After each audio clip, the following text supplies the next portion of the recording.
Este audio contiene lo más significativo del vídeo La mente extendida, el séptimo sentido, con el fin de tener presente los criterios de Rupert Sheldrake acerca de dónde se ubica nuestra mente, la mente humana.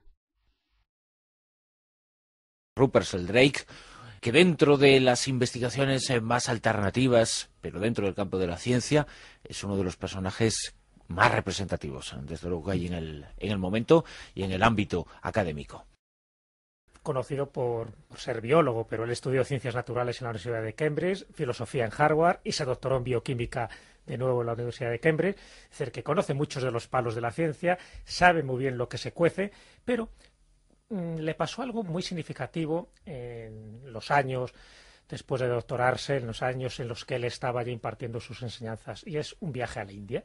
Es decir, hasta ese momento pues mantenía las teorías ortodoxas que se establecían en esos campos que él estudió y desarrolló también. Y de hecho era uno de los de las mentes más brillantes que había en aquel momento en Gran Bretaña.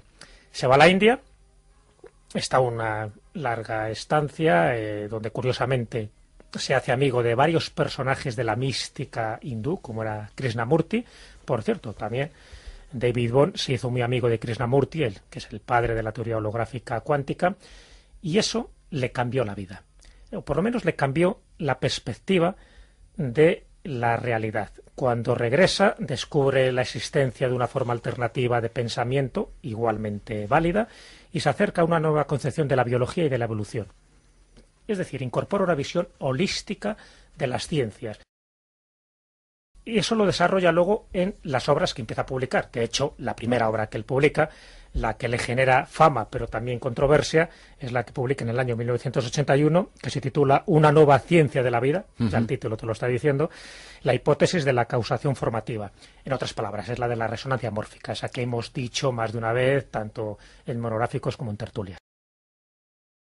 Un poco esa última etapa de su evolución científica, que se está acercando mucho a esa mística oriental, donde la percepción de la realidad como un todo, donde siempre se basa un poco en esa gran teoría suya del campo morfogenético. En el fondo, lo que dice es que todos, de alguna forma, estamos unidos. Lo que es una especie, en este caso la especie humana, están unidos por una serie de lazos invisibles, y en ese campo mórfico hay resonancias que cuando un individuo adquiere una cierta habilidad, automáticamente otros individuos parece que tienen más facilidad de aprender esa habilidad.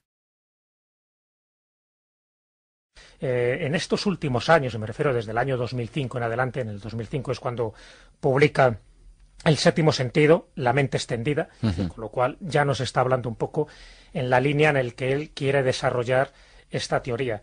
Y esta teoría, ya digo, y dentro de ese ostracismo en el que le han sometido muchísimas personas, es porque está hablando ni más ni menos de fenómenos como la telepatía, la telequinesis, en fin, otras manifestaciones paranormales, y él lo intenta justificar, ya digo, con distintos experimentos, diciendo que va más allá del sexto sentido.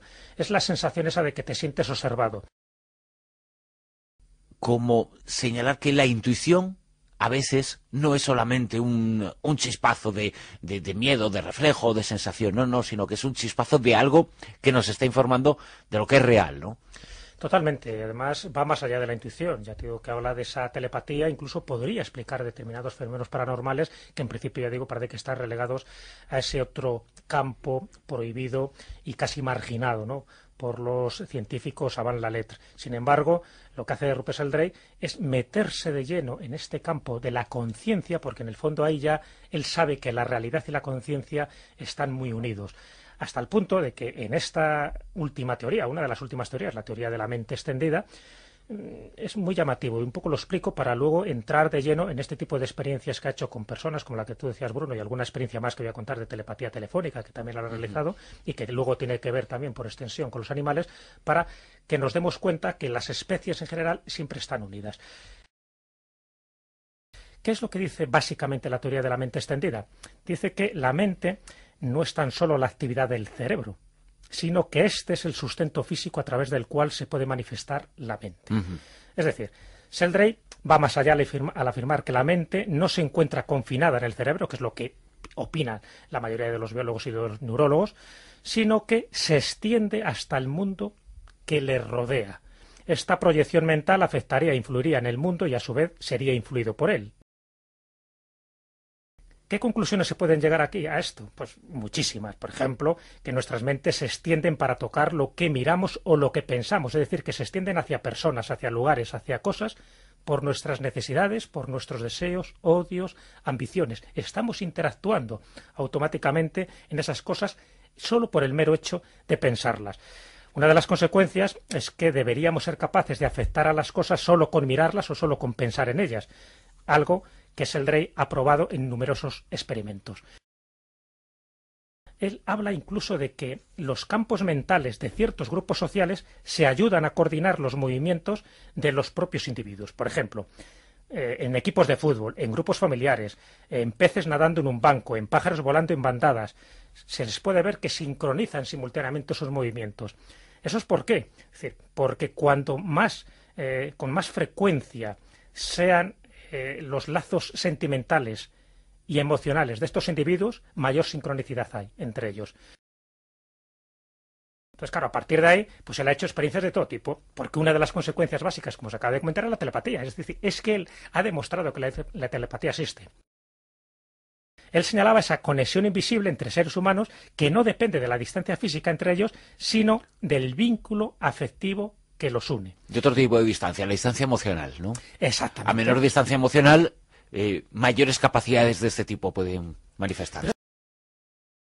No solo también experimentó y difundió los resultados con el email, sino que lo hizo con la comunicación animal. Recopiló testimonios, fijaros, 3.050 historias de dueños de perros, de gatos, de loros, de caballos, en fin, otros animales, que todas las pruebas indicaban que había una cierta telepatía entre ellos.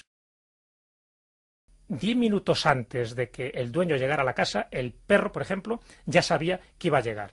Pero incluso estando a bastantes kilómetros de distancia, solo con la intención, no cuando ya se estaba poniendo en camino, sino que se demostró que solo con la intención que tenía el dueño de regresar a la casa, el perro ya lo estaba notando.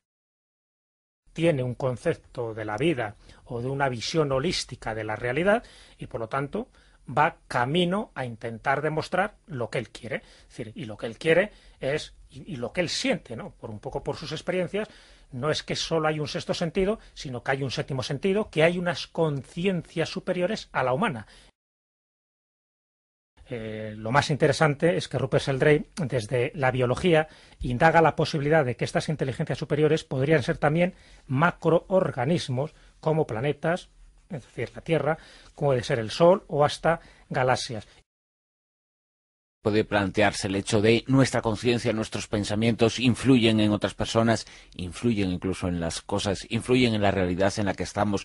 Podemos modificar esa realidad en función de nuestros pensamientos y bueno, a partir de ahí las preguntas son fascinantes y son para tratarlas ampliamente, pero son fascinantes. Porque lo que él intenta es lo que intentó en su momento Einstein. Lo que pasa es que murió antes de conseguirlo, que era una especie de campo unificado, una teoría del todo, una teoría holística donde prácticamente todo encajara.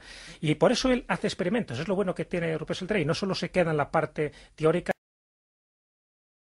Yo creo que lo bueno que tiene Rupert Sheldrake es eso, que va poniendo de moda ciertas palabras. En su momento fue lo de la resonancia mórfica y ahora se está poniendo de moda lo del séptimo sentido y lo de la mente extendida.